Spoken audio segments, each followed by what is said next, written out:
Welcome to Anishi lifestyle. আশা করছি সকলে খুব ভালো আছো। আর দেখো এই যে ভিডিওগুলো তোমরা দেখতে পাচ্ছ, এই ভিডিওগুলো কিন্তু আমি নিয়েছিলাম বৈশাখ মাসের 5 তারিখে। বাংলারই বললাম যেহেতু ইংলিশের ডেটটা আমার মনে নেই। আর জানো তো, বিয়ের পরে আমি যখন আসলাম তারপর থেকেই কিন্তু দেখছি বৈশাখ মাসের প্রথম দিক করে একটা তারিখ নির্ধারিত হয়, সেই সময় করেই কিন্তু এই পাড়ার সকলে মিলে কিন্তু এই হরিনাম সংকীর্তন অনুষ্ঠানটা করে। আর এটা কিন্তু 3 দিন ধরে চলতে থাকে, তাই যাদের বাড়িতে যত আত্মীয় স্বজন আছে সকলেই কিন্তু আসে, খুব আনন্দ হয় সকলে মিলে। তো আমরা সকালে এদিকে এসেছিলাম মন্দিরে, এখানে কিন্তু সেদিন কীর্তন শুরু হয়েছিল। আর দেখো এখন কিন্তু প্রায় দুপুর হয়ে এসেছে। আর পাড়ার যেহেতু সকলে মিলে এই অনুষ্ঠানটা করা হয়, তাই দেখো এখানে কিন্তু খাওয়া দাওয়ারও ব্যবস্থা করা হয়েছিল দুপুরে। সকলের বাড়িতেই কিন্তু সবাই মিলে এখানেই খাওয়া দাওয়া হবে দুপুরে, আর কি প্রসাদ পাওয়া হবে। তো তোমরা দেখতে থাকো ভিডিওটা।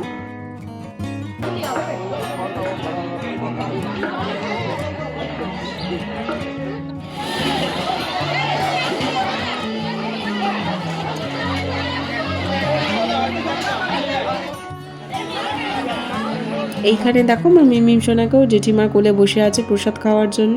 আর সেদিন কিন্তু প্রসাদে অনেক কিছু ছিল, তো সবটা কিন্তু আমি ক্যাপচার করে উঠতে পারিনি, যেহেতু একটা হাত দিয়ে করতে হচ্ছিল। আর সেই দিন রাত্রে কিন্তু আমার বাড়ি থেকে সকলেই এসেছিল। তারপরে ভিডিওটা কন্টিনিউ হয়নি। ঠিক তার পরের দিন আমরা কিন্তু সকাল থেকে তোড়জোড় করে রান্না বান্না করে এই সন্ধ্যাবেলা বেরিয়েছি মন্দিরে যাব বলে। আর এই দেখো সামনেই কিন্তু দেখলে একটা মন্দির, এখানেই কিন্তু শ্রী চৈতন্য মহাপ্রভু থাকে, তাকেই কিন্তু সেই মন্দিরে নিয়ে যাওয়া হয় যেখানে এখন আমরা যাব। সেখানেই কিন্তু অনুষ্ঠানটা করা হয়, আর সাথে কিন্তু মেলাও বসে ছোট করে। তো এটাই কিন্তু আমাদের গ্রামের সবথেকে বড় উৎসব।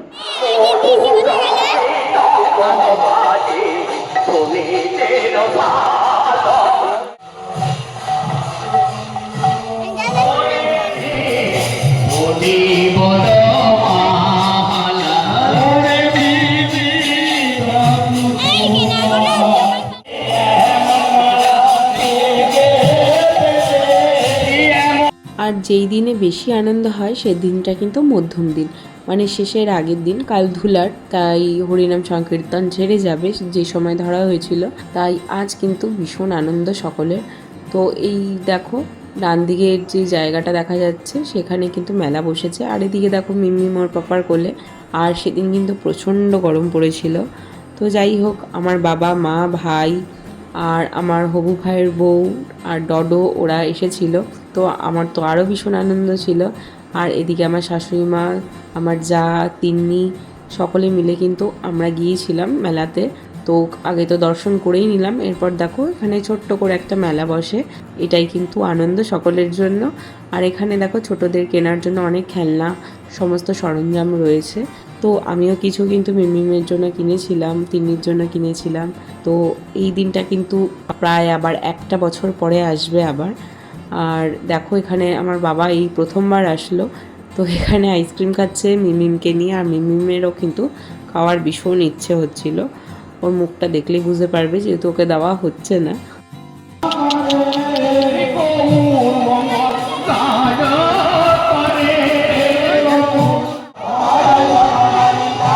আর সেদিন তো বাড়িতে অনেক কিছু রান্নাবান্না হয়েই ছিল, তারপরেও কিন্তু দেখো মেলায় এসে এই স্পেশাল ফুচকা, আইসক্রিম, এটা সেটা তো খাওয়া হয়েইছে।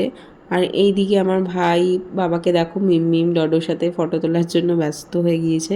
এরপর কিন্তু আমিও মিমিম সোনাকে নিয়ে একটু ভিডিওও নিয়ে নিলাম, কারণ এটাই স্মৃতি হয়ে থেকে যাবে আমার ইউটিউব চ্যানেলে। আর দেখো মন্দিরের ঠিক পাশে আরেকটা রাস্তা রয়েছে, যেটা মেইন রাস্তা আমাদের বাড়ি যাওয়ার। আর এখানে কিন্তু খুব সুন্দর লাইটিং দেওয়া হয়েছিল সেদিন। আর সত্যি বলতে এই ছোট্ট গ্রামটা কিন্তু খুব সুন্দরভাবে সেজে ওঠে সেই সময়। আর প্রতি বছর কিন্তু হরিনাম সংকীর্তনে অনেক লোকজন হয়, প্রতিটা বাড়ি বাড়িতে সকলে আত্মীয় স্বজনে ভরা থাকে এই সময়। তো এই ব্যাপারটা কিন্তু ভীষণ ভালো লাগে। আর দেখো এখন বাড়ি যাচ্ছি, আর ঠিক যেই জায়গায় আমরা আগের দিন প্রসাদ পেয়েছিলাম তোমরা তো দেখেইছো আগে, আর ঠিক এখানে কিন্তু যারা কীর্তন করবে সেই দল রয়েছে, তাদের জন্য খাওয়া দাওয়ার কিন্তু ব্যবস্থা করা হয়েছিল। তো আজকের ব্লগটা এইটুকানি। যদি ভালো লাগে তো একটা লাইক করে কমেন্টে জানিও, চ্যানেলটাকে সাবস্ক্রাইব করে দিও। টাটা।